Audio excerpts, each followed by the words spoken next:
Selamlar herkese. Biz Tarot'a yeniden hoş geldiniz. Umuyorum her şey yolundadır. Keyfiniz, sağlığınız yerindedir. Vaat ettiğim ikinci açılımdayım. Gerçi muhtemelen bunu ilk seyredecek olabilirsiniz. Çünkü genelde aklımdaki kişi videoları en çok izlenenler oluyor. Bu açılımda da güncel enerjilere bakacağız. Önce geçmiş süreciniz nasıldı? Buna bakacağız. Sonra günümüze doğru ilerleyeceğiz. Hemen başlamak istiyorum. Niyet ettiğiniz kişiyle süreciniz nasıldı?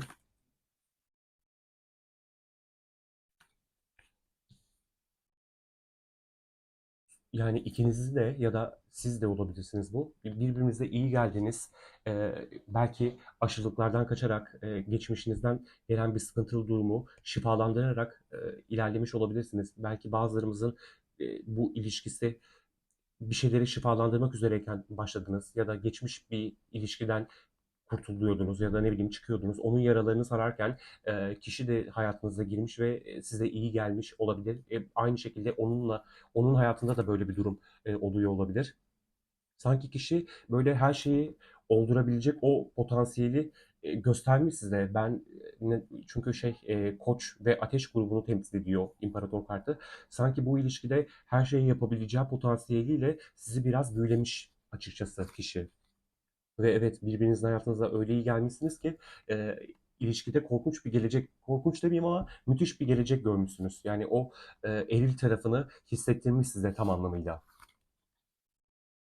Evet, çünkü ateş grubu çok ağır geldi burada. Yani oldurma potansiyeli çok fazla bir insan var. Karizmatik de olabilir. Yani bu tabii aklınızdaki kişi bir kadınsa da o ışığı görmüşsünüz onda. Karizmatik, çok çekici bir insandır. Her şeyi oldurabilme gücünü hissettirmiştir size ve ilişkiye çekilmişsiniz gibi görünüyor. Bazılarımız da tabii bu kişi hakkında bilgiler edinmiş olabilir. Yani zaten hali hazırda tanıyorsunuzdur. Birazcık araştırmayla hakkında daha fazla bilgi edindiğiniz bir kişi olabilir bu aklınızdaki kişi. Ama sanki dediğim gibi biraz sıkıntılı bir süreçten geçmişsiniz ya da tam içindeyken karşılaşmış olabilirsiniz. Çünkü kişi biraz somut adımlarla ve bu yaratıcı gücüyle sizi ilişkinin içine çekmiş görünüyor. Destek alayım mı buraya? Emin olamadım ama almayayım çünkü çok açık geldi açıkçası. Peki bu niyet ettiğiniz kişi şu anda neler yaşıyor hayatında? Duygusal olarak, ruhsal olarak ne durumda?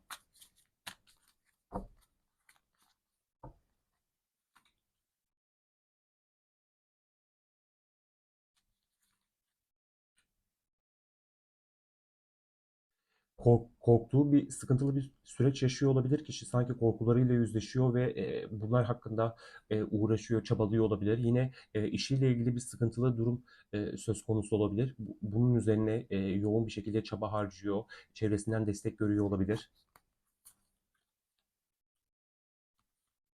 İki kart geldi.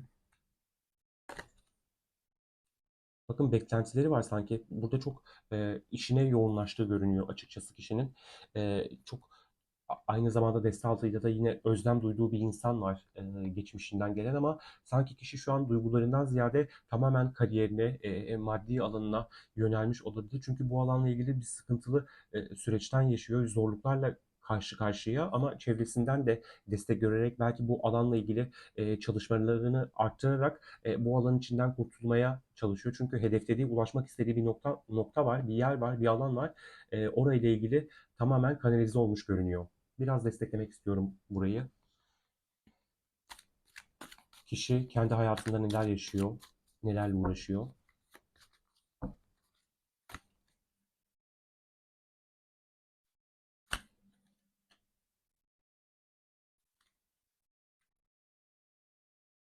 Açıkçası bekliyordum ama tam merkezde beklemiyordum hasret kartını.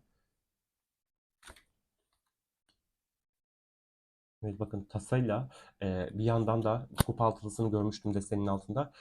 Hayatında özlediği bir insan da var ama şu an tamamen kariyerine kanalize olmuş durumda. Çünkü sıkıntılı ve zor süreçlerden geçiyor dedim. Çünkü aynı zamanda hissettiği bu duygular karşısında da kendini düşüncelerle kontrol etmeye çalışıyor açıkçası. Beklediği ve bu kısım tabii beklemekle ilgili, kariyeriyle ilgili de bir şeyleri bekliyor olabilir ama yani duygu kartları çok fazla gönül ilişkisinden bahsetti açıkçası. Beklenmedik ve olumsuz bir durum karşısında kızgın olma, yani kariyeriyle ilgili bir şeyler yolunda gitmiyor. Öncelikle bunu söylemeliyim. Ve duygusal olarak da bu kişi hasret ve özlem çekiyor birine karşı. Peki buradan hemen soru sormak istiyorum. Şu detaydan kullanayım. Kimi özlüyorsun sen? Özlediğin kişi kim?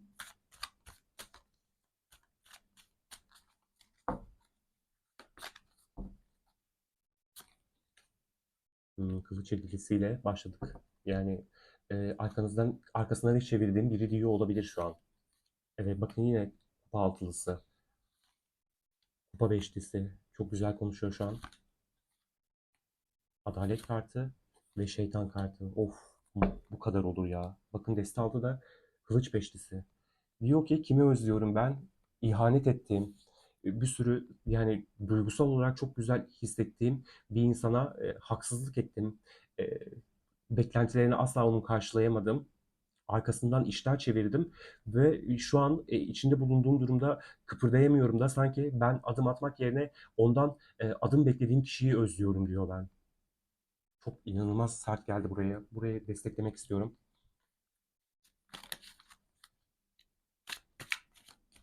Kimi özlüyorsun sen? Aslında yani çok sormanın pek bir mantığı yok ama görmek istiyorum. 3 tane kart alacağım.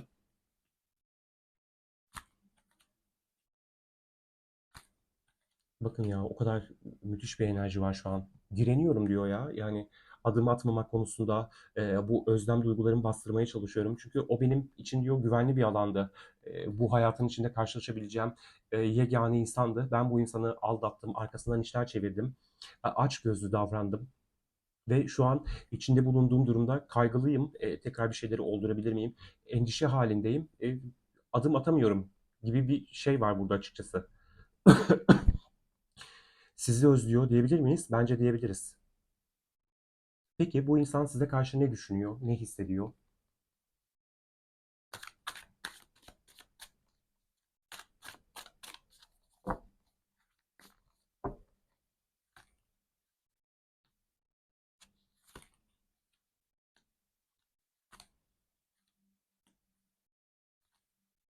Of, yani bu kadar olur ya. İnanın bu kadar olur. Tılsım onlusu, kupa beşlisi, para yedilisi, tılsım yedilisi, kupa altılısı. Ve büyücü iletişim kurmak istiyor ama iletişimden ziyade sanki bu arada gelebilir de size çünkü değnek şövalyesi var. Biraz eserekli bir şövalyedir. Gelir gider ya da gelsem mi gitsem mi yanılgısı içerisinde çok aceleci biridir. Yani iletişim kurmak aşırı derecede izliyor sizi. Çok özlüyor ama bu iletişimin sanki biraz da sizden ona ulaşmasını bekleyen bir insan da olabilir. Burada gündemine baktığımızda beklenti içerisinde olduğunu söylemiştim ama bu beklenti size yönelik bir şey de olabilir. Geldiği durumda sanki adım atmanın pek bir yolu yokmuş gibi çok karamsar bir enerjide görünüyor. Ama bitirmiş değil asla. Çünkü sizinle ilgili bir ruhsal bir bağ, güzel duygular hissediyor kişi. Yani kupa altılısıyla biraz şehvetli duygular da hissediyor diyebiliriz. Kesinlikle sizsiniz buraya yansıyan insan. Bunu çok çok net alıyorum.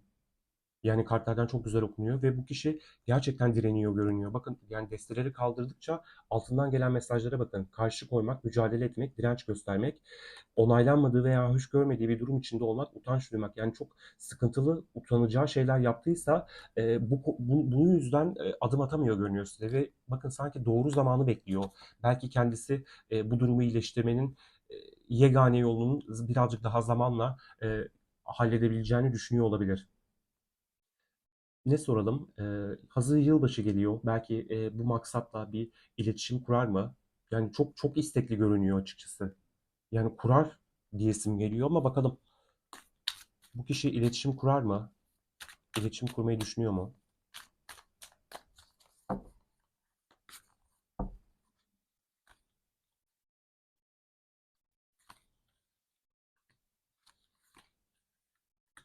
Düşünüyor. Düşünmez olur mu? Hayal kırıklığına uğramaktan da çok korkuyor. Bakın yani kılıç beşlisi, kupa beşlisi, kupa dörtlüsü. İstek ve arzusu var. Yani bunu oldurmak için kafasında bir sürü şey düşünüyor olabilir ama geldiği noktada çok sıkışmış hissediyor kendisini. Nasıl düzelteceğini inanın bilmiyor gibi bir hali var ya. Ama yani büyücü kartının üzerine bir kılıç beşlisi görmek sanki oldurmak için de tüm kurnazlığını, çabasını sarf edebilirdi kişi. Biraz desteklemek istiyorum burayı. Bu kişi iletişim kurar mı? Kurmayı düşünüyor mu?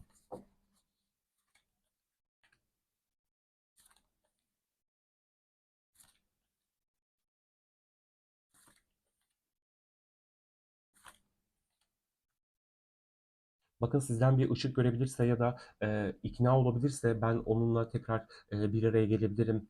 Bu ilişkiyi oldurmak için tüm çabayı sarf edebilirim. Ama o aklıyla kalbi arasındaki sıkışmış duygudan bir çıkarsa ya da ne bileyim çözüm yolunun ne olduğunu çözebilirse kendince kesinlikle hayatının direksiyonuna geçip sizinle iletişim kurar görünüyor. Burada bir yalan kartı gördük ya. Ya da şey sorayım, bu yalan kartı da var burada. Aranızda iletişim engel durum var mı? Faktör var mı? İletişim engel olan faktörler neler diye soralım. Gerçi öyle güzel anlattı ki.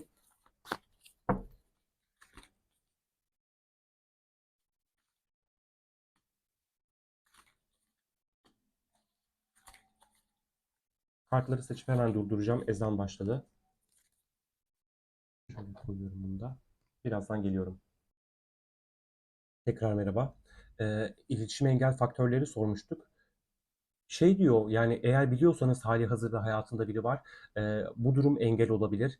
Ya da kişi sizden öyle şeyler saklamıştır ve bunlar açığa çıkmıştır.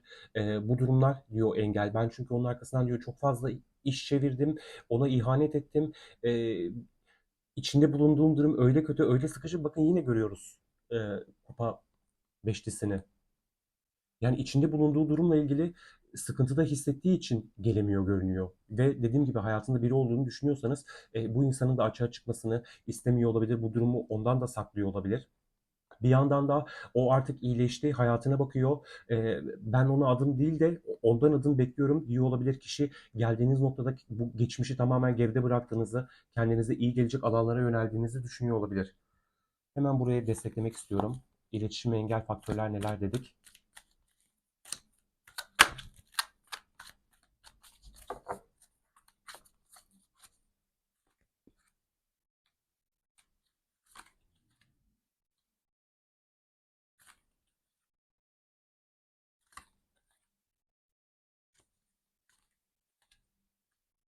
Şunu oraya bir tane daha seçmek istiyorum.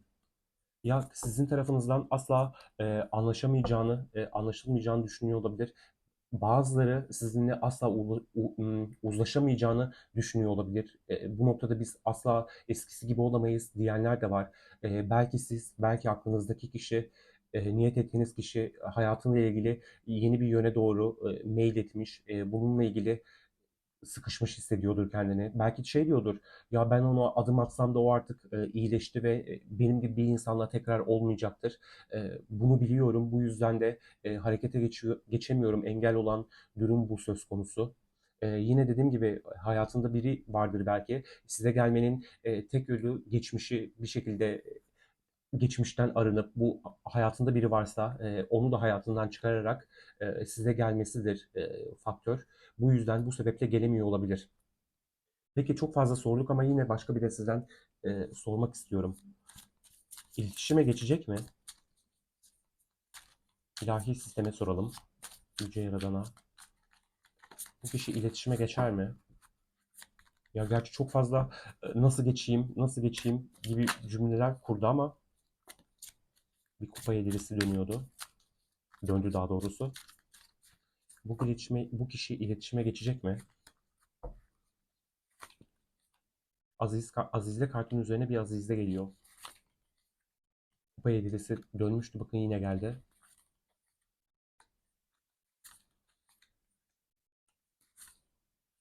Kupa ikilisi, kupa üçlüsü.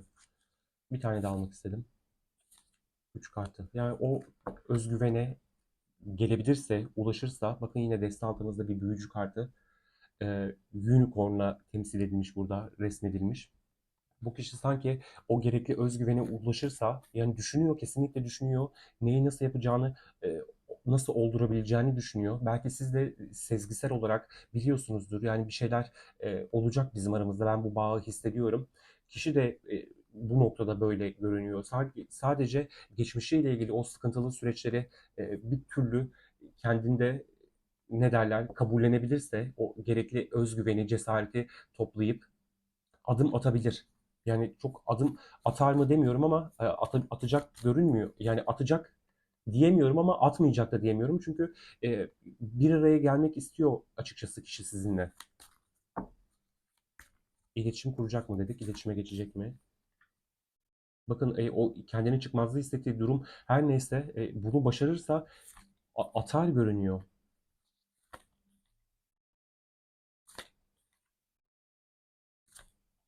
Evet, korkuyor yani siz tarafından reddedilmekten korkuyor.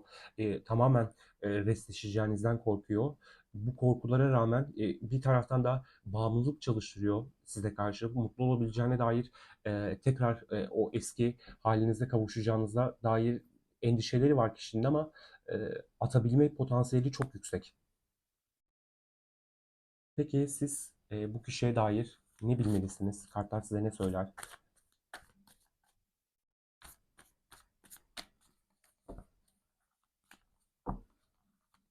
Ne tavsiye eder?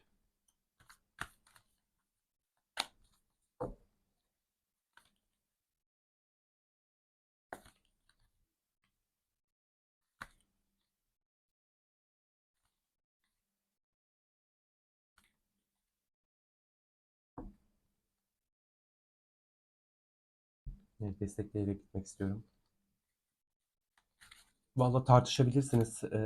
Kişi sanki alacağı bir kararla yani içsel olarak huzurlu değil, bir şeyleri başarmak istiyor. Sağlam bir şekilde mantıklı bir karar vermek noktasına gelmiş kişi. Ama çok fazla bekleme enerjisinde yani eğer böyle zor süreçler yaşattıysa size bunlarla ilgili derin bir tefekkür halinde düşünüyor, görünüyor.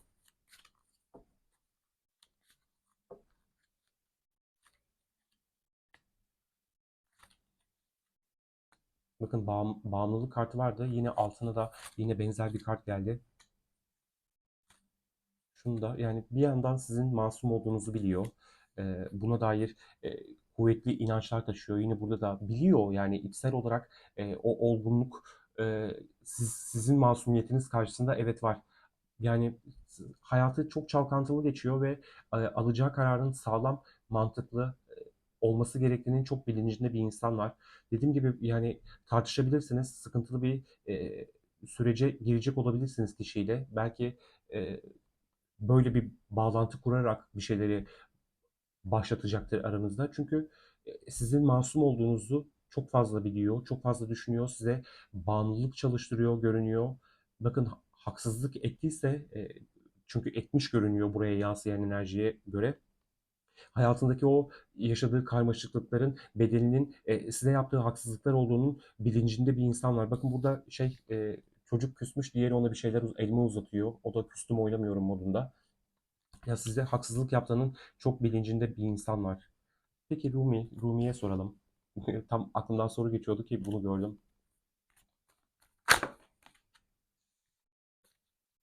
Bu insan geldiğinde ona güvenebilir miyiz? Güvenmeli miyiz?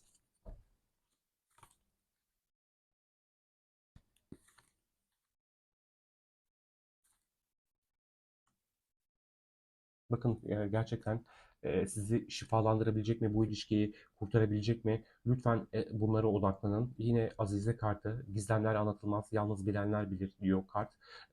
İç sesinizi dinleyin. Bakın bakalım sizin için mücadele edebilecek mi? Bu yaşattığı durumları tersine çevirmek için, şifalandırmak için elinden gelen çabayı sarf edecek mi? İçsel olarak siz biliyorsunuz ya da siz bileceksiniz. O hissi geçirebilecek mi size? Eğer geçirebilirse ne âlâ, ne mutlu size ama eğer geçiremiyorsa ben ona tekrar güvenemiyorum diyorsa en doğru kararı almaktan da geri durmayın derim size. Peki kartlar bir şey söylesin size yüksek benliğin kartları.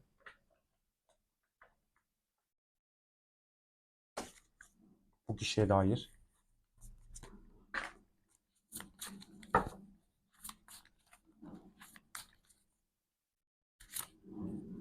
Doğru kişi seni bulacak dedi.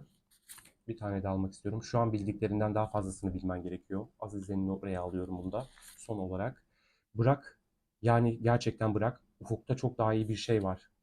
Bazılarınızda böyle bir mesaj duymaya ihtiyacı vardır. Bakın yine deste altı da çok güzel geldi. Hiçbir şey zorlama, bırak olsun. Her ne şekilde giderse gitsin en iyisi olacağına güven. Zaten geldiğiniz noktada eminim hepiniz bu aşamadasınızdır. Bana gelecekse her şeyi düzelterek, açık açık konuşarak gelsin diyorsunuz. Lütfen buna inanmaya, bu halde kalmaya devam edin.